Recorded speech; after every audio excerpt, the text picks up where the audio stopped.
Why did every girl in your family lose their hair at 13? I found my sister's scalp in a jar under my grandmother's bathroom sink when I was 11. Not skin, not hair. Her actual scalp, preserved in clear liquid, with her name and date written on the label in my grandmother's perfect cursive. Violet Whitmore, March 2019.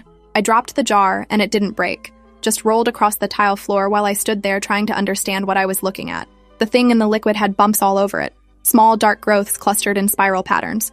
They were moving, pulsing slowly like tiny hearts beating in rhythm.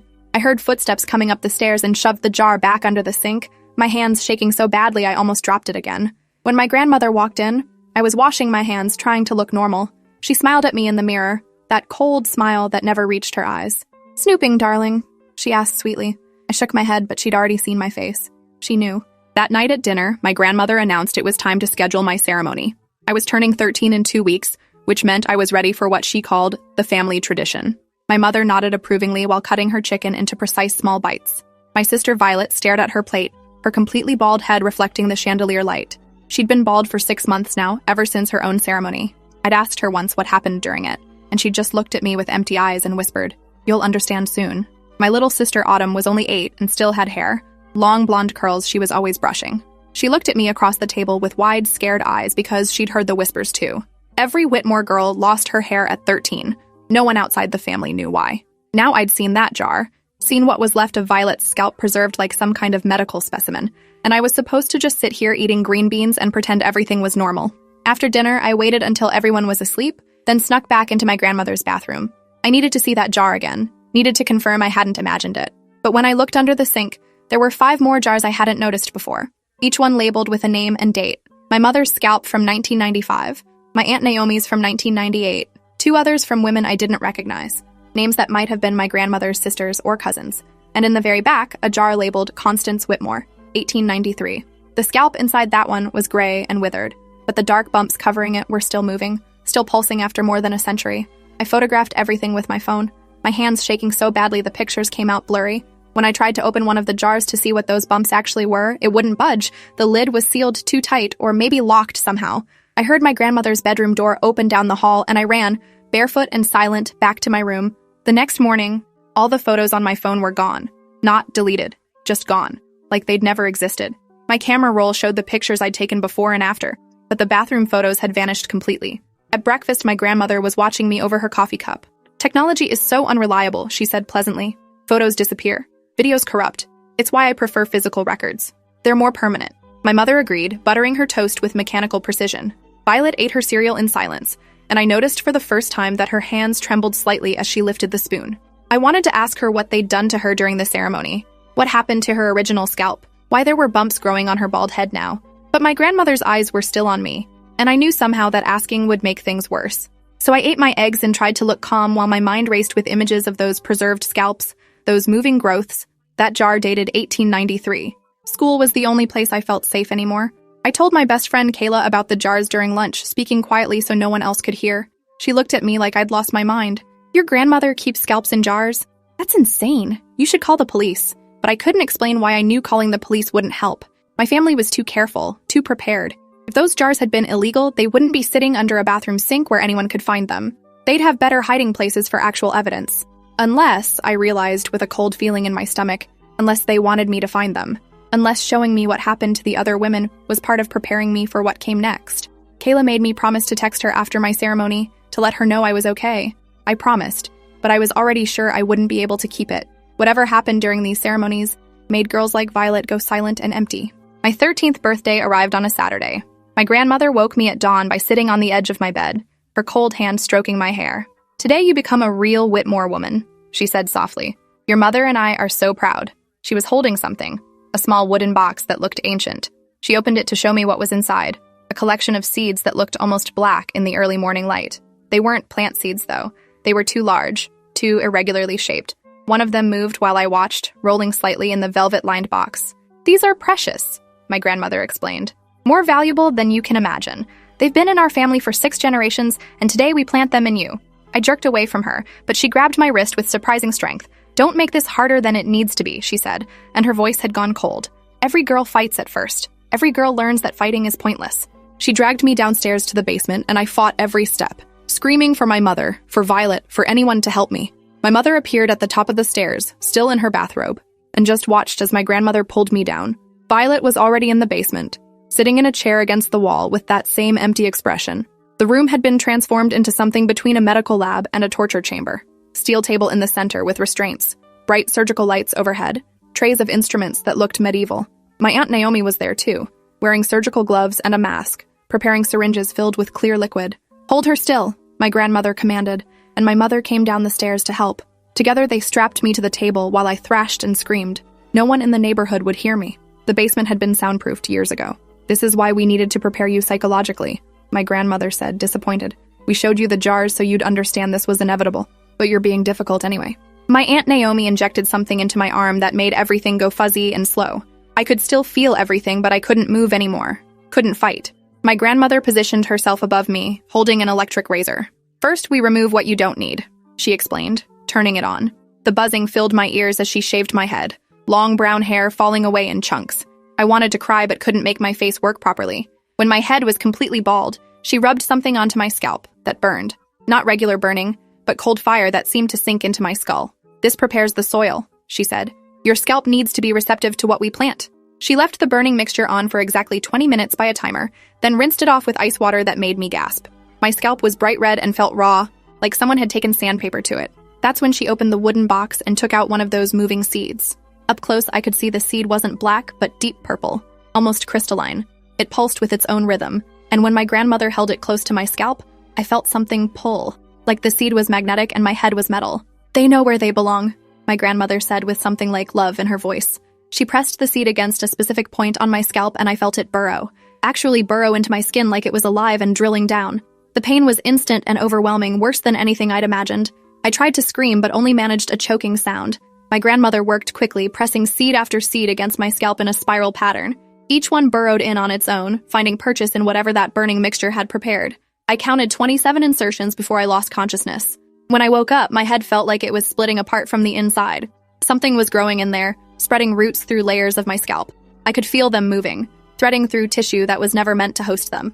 They kept me in the basement for 5 days, said I needed to stay still while the seeds took root properly. My mother brought food 3 times a day but wouldn't look at me. Violet visited once, sitting silently in the chair where she'd watch my procedure. Finally, she spoke. "It gets worse before it gets better," she whispered. "Right now, they're establishing their network, connecting to your nervous system. You'll feel things you don't have words for." She touched her own bald head, and I saw that the small bumps I'd noticed before were more pronounced now, almost like she had a second layer of skull growing under her skin. "What are they?" I managed to ask through the pain. She looked at the door to make sure we were alone. "They're alive," she breathed. "Grandmother calls them Vita seeds. They feed on us, grow in us, and every 2 weeks she harvests what they produce. We're just soil to her, just growing medium for something she sells."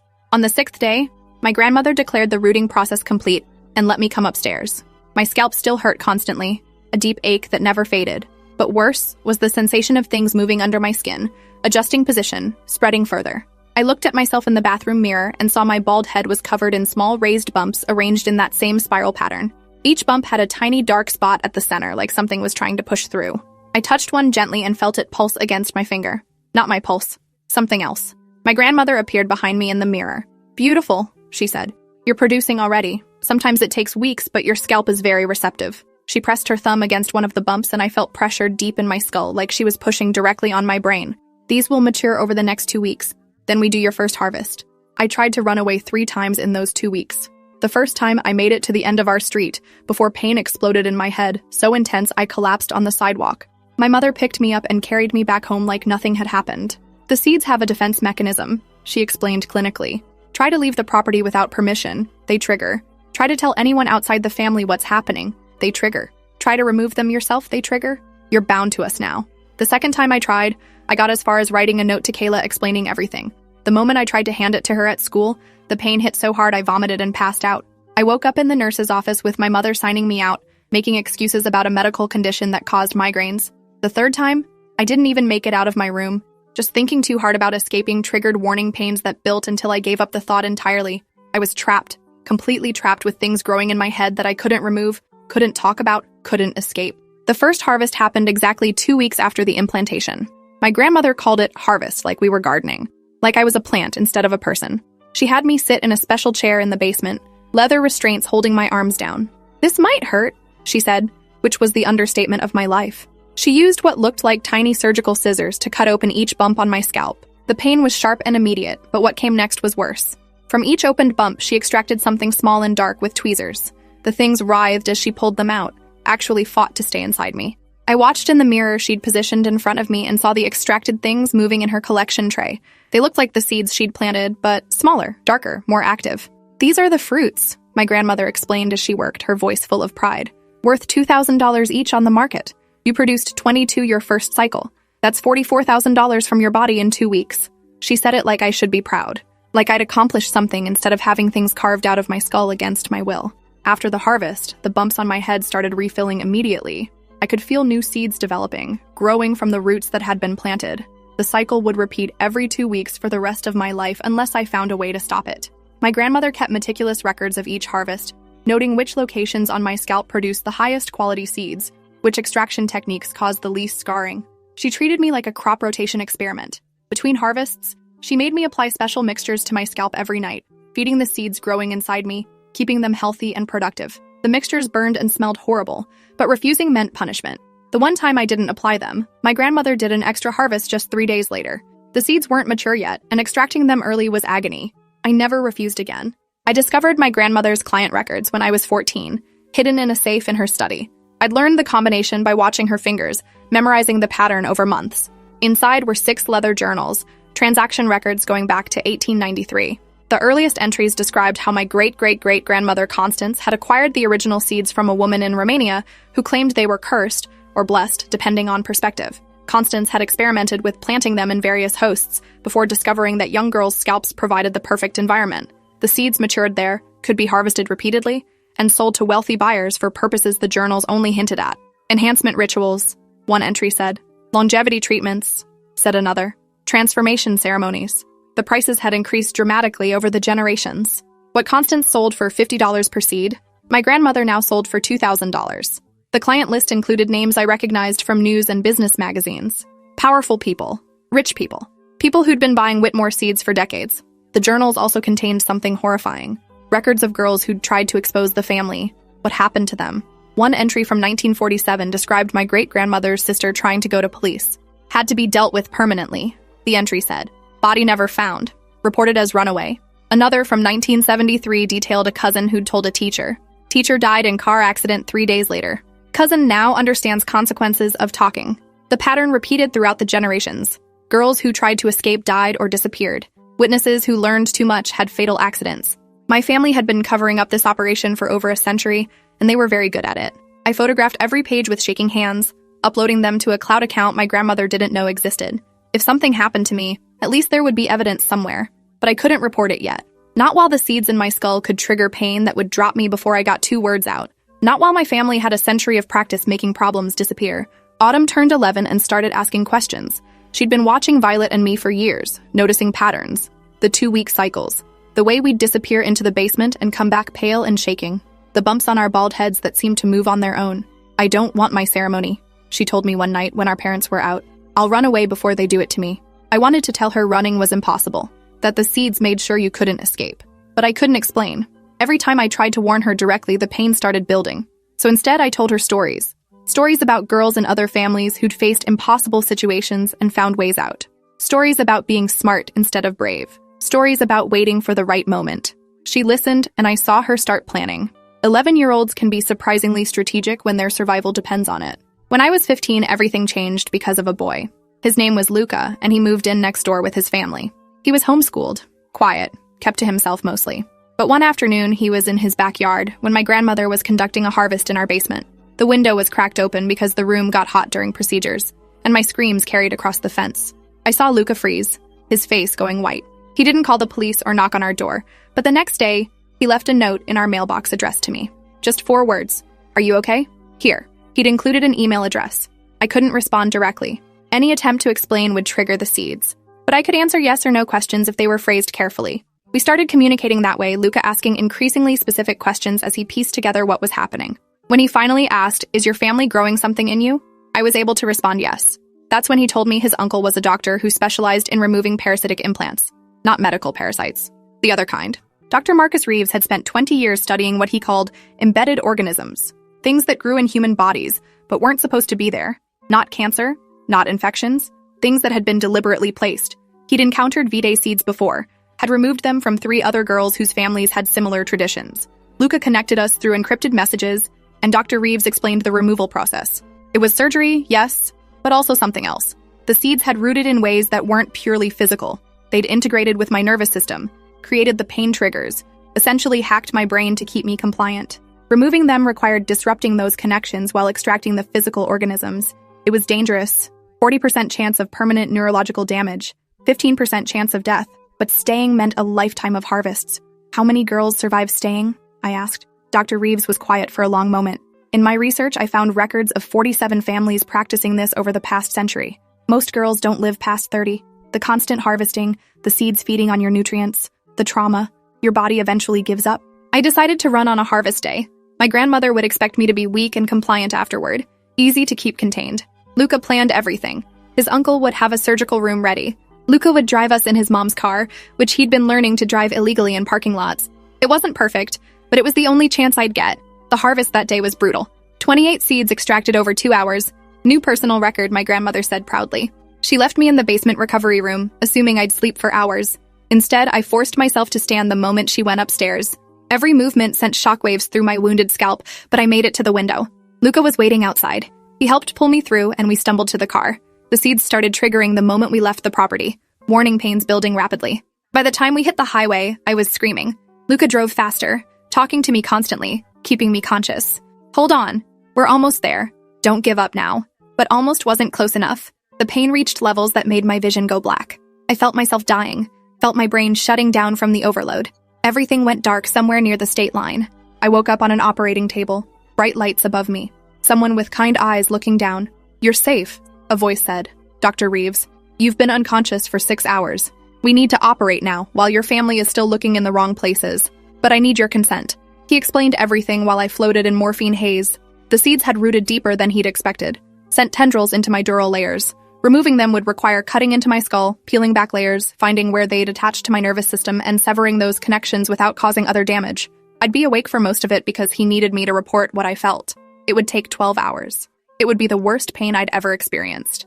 I might not survive. But if I do survive, I whispered, then you'll be free, he said simply. The seeds will be gone. The triggers will be disabled. You can tell anyone anything without pain. You can live. I signed the consent forms with shaking hands.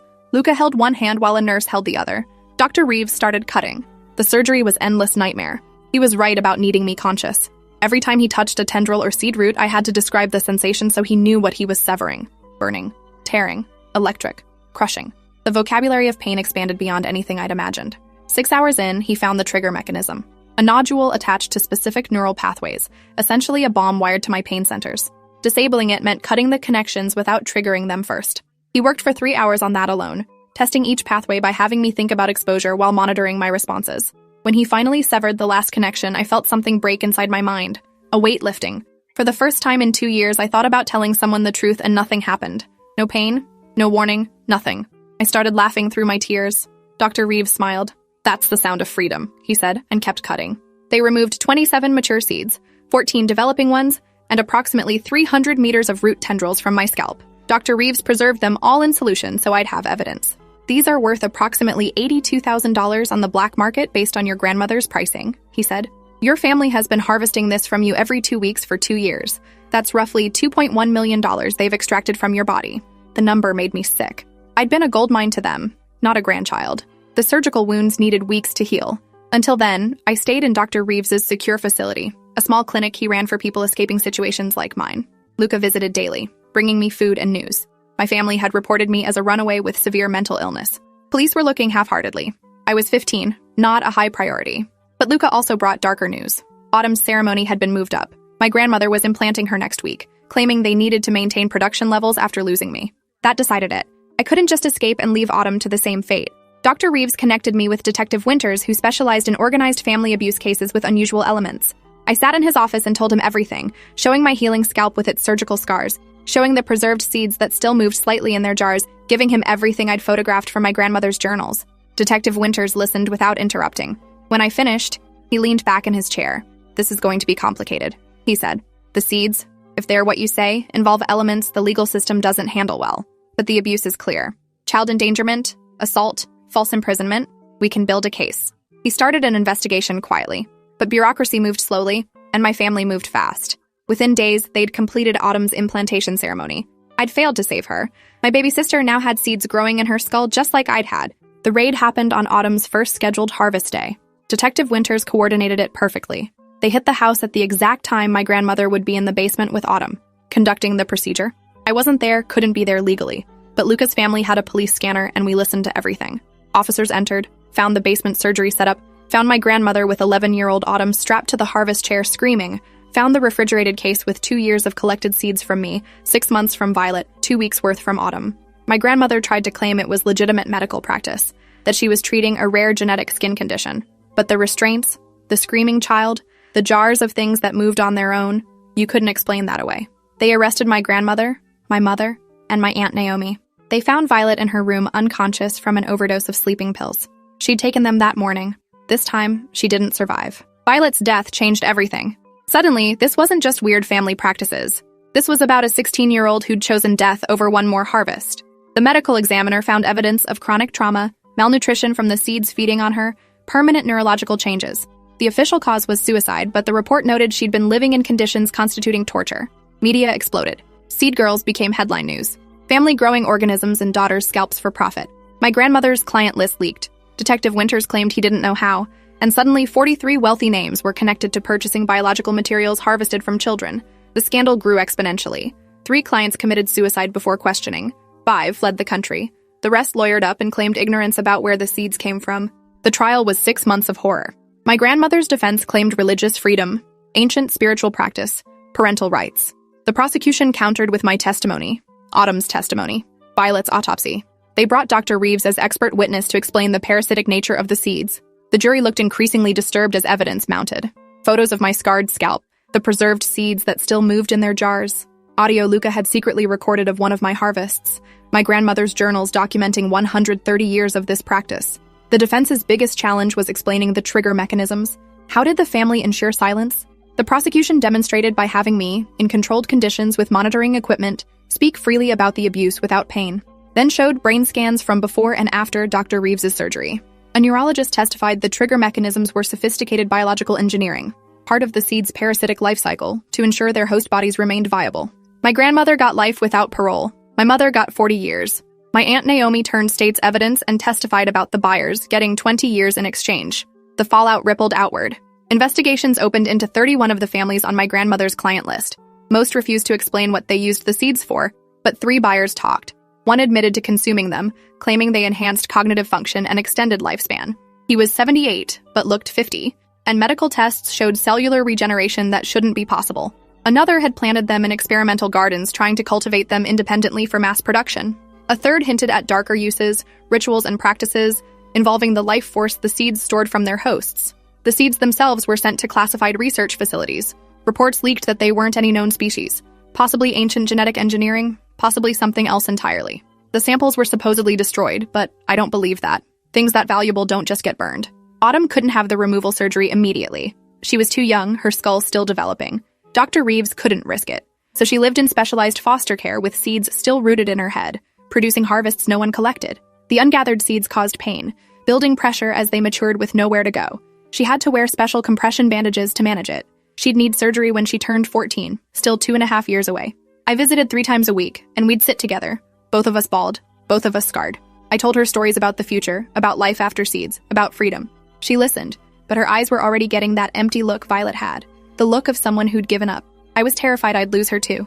I'm 18 now, working with an organization that helps other seed girls from the 12 families we've identified so far. Some cases are like mine, girls grown for harvesting. Others are variations on the theme, girls whose families grow different organisms in them, girls used as incubators for things that shouldn't exist. The network is larger than anyone knew, hidden in plain sight for generations. Each family with their own twisted tradition, their own justifications. We're exposing them one by one, but it's slow work. Last month, we got 3 more girls out. 2 survived their removal surgeries. 1 didn't. I attended her funeral and cried for another Violet, another girl who'd been someone's crop instead of someone's child. Autumn finally got her surgery last month. She turned 14 in February, and Dr. Reeves scheduled it for March. I held her hand going in. The surgery took 15 hours because her seeds had rooted deeper than mine, had more time to integrate. When she woke up, the first thing she did was touch her head, feel the bandages. Then she looked at me and smiled. Actually smiled for the first time in 3 years. "They're gone?" she whispered. "All gone," I confirmed. She started crying. So did I. Dr. Reeves gave us the moment, then showed us what he'd removed. 31 mature seeds, 22 developing ones, nearly 400 meters of root tendrils. Autumn's body had been more productive than mine, had accepted the parasites more completely. "You would have died within 5 years," Dr. Reeves told her gently. "Your body was already showing signs of depletion." She just nodded, like she'd known, like she'd felt herself dying from the inside. We visit Violet's grave together once a month, Autumn and I. Bring her flowers, tell her stories about the girls we're saving. Sometimes I wonder if she can hear us, if wherever she is, she knows her death meant something. The trial, the exposure, the investigations, none of it would have happened without her autopsy revealing the extent of the horror. She saved dozens of other girls by dying, which is a terrible legacy, but better than dying for nothing. Autumn leaves special flowers, purple ones that look almost black in certain lights. "She would have liked these," Autumn says every time. And I agree, even though I don't know if Violet liked any kind of flower. The seeds had taken so much of who she was, I'm not sure what remained at the end. My hair is growing back finally. 2.5 years after surgery, I have about 3 inches of it. It grows slowly, patchy in places where the scarring is worst. Autumn's will take longer because her seeds went deeper. We joke about getting matching wigs, but neither of us can stand the thought of covering our heads with anything. We wear our baldness like badges now, proof we survived. The scars tell stories to people who know how to read them. Spiral patterns of surgical sites, discolored patches where the seeds rooted deepest. Other survivors recognize us instantly. We recognize them too. There's a girl I'm working with now, 14 years old. Family's been harvesting seeds from her for 9 months. She contacted me through the network last week. Her grandmother showed her the jars, just like mine did. Her ceremony is scheduled for her sister next month. She wants to run, wants to save her sister. I'm helping her plan it, coordinating with Dr. Reeves, arranging the escape route. It's dangerous. Her family might be more violent than mine, but doing nothing means 2 more girls spend their lives as crops. So we plan and hope and prepare, because someone helped me escape. Someone helped Autumn survive. And now it's my turn to be the someone for another scared girl who just learned what her family really is. Thanks for hanging out till the end. If you want more stories, make sure to subscribe and leave your take below.